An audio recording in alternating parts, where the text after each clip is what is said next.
बहुत समय पहले की बात है। भारत के एक छोटे से कस्बे में अमन नाम का एक साधारण सा लड़का रहता था।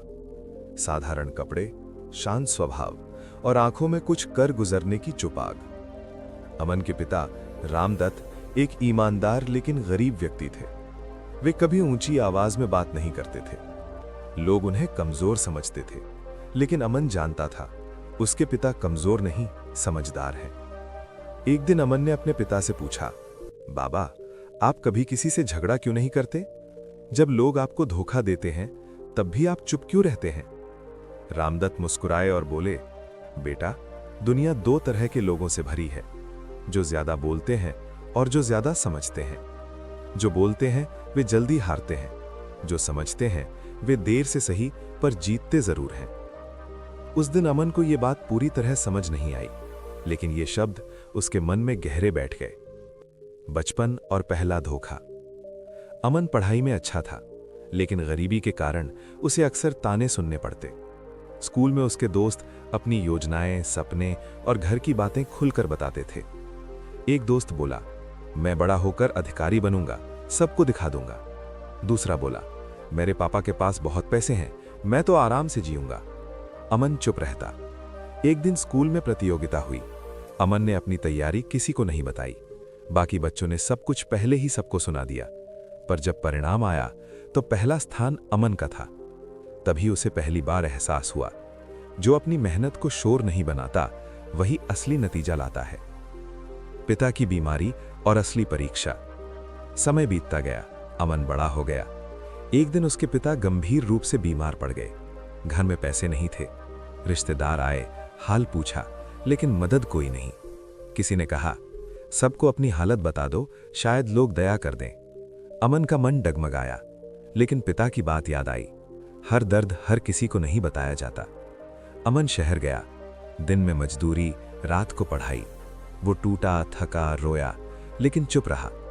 धीरे धीरे उसने अपने पिता का इलाज कराया। पिता ठीक हुए। उस दिन रामदत्त ने कहा, बेटा, अगर तू रो रो कर सबको अपनी हालत बताता तो शायद सहानुभूति मिलती, लेकिन तूने जो इज्जत बचाई है वही असली दौलत है। शहर की दुनिया और नकाब। कुछ साल बाद अमन नौकरी के लिए बड़े शहर पहुंचा। यहां लोग मीठा बोलते थे, लेकिन नीयत कड़वी होती थी। एक सहकर्मी बोला, अपनी पूरी योजना मुझे बता दे, हम साथ आगे बढ़ेंगे। अमन ने केवल उतना ही बताया जितना जरूरी था। कुछ महीनों बाद वही सहकर्मी उसकी अधूरी जानकारी लेकर आगे निकल गया। अमन को नुकसान हुआ, लेकिन पूरी तबाही नहीं। उस दिन अमन ने खुद से कहा, अगर मैंने सब कुछ बता दिया होता तो आज मेरे पास कुछ भी नहीं बचता। टूटने का दौर। अमन की नौकरी छूट गई। लोग हंसने लगे। गांव से फोन आया, इतना पढ़ लिख कर भी कुछ नहीं हुआ। अमन ने किसी को जवाब नहीं दिया। रात को वो अकेला बैठकर सोचता, क्या चुप रहना सच में सही है? लेकिन हर बार उसे पिता की आवाज सुनाई देती, सही समय से पहले बोला गया सच भी नुकसान कर सकता है। नई शुरुआत। अमन ने छोटा सा काम शुरू किया। न किसी को बताया, न ढिंढोरा पीटा। लोग उसे फिर कमजोर समझने लगे, लेकिन अमन रोज सीखता रहा, गलतियों से, अनुभव से, चुप्पी से। धीरे धीरे उसका काम चल पड़ा। गांव का बड़ा विवाद। एक दिन गांव में जमीन को लेकर बड़ा विवाद हुआ। लोग चीख रहे थे, आरोप प्रत्यारोप चल रहे थे। जो सबसे ज्यादा बोल रहे थे वही सबसे ज्यादा फंस रहे थे। तब अमन आगे आया। उसने शांति से दस्तावेज रखे, सबूत दिखाए और सच्चाई बताई। पूरा गांव सन्न रह गया। विवाद सुलझ गया। पिता की आखिरी सीख। कुछ समय बाद रामदत्त का देहांत हो गया।